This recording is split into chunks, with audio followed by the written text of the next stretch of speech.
Pero yung dating natin, anong oras na po? Ako yung early bird. Early bird ako.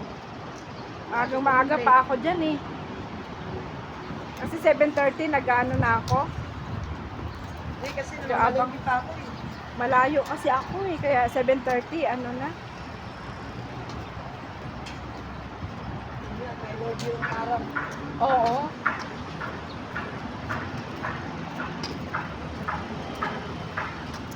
Saka maganda pag yung makapagsimba ka talaga, no?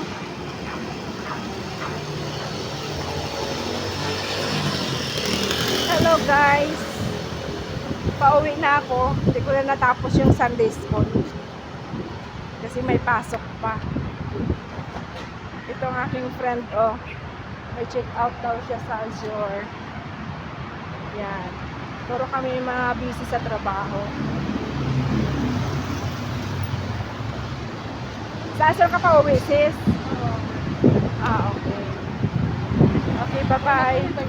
Patayin ko na yung cellphone, ha? Matuloy ba yung nag-invite?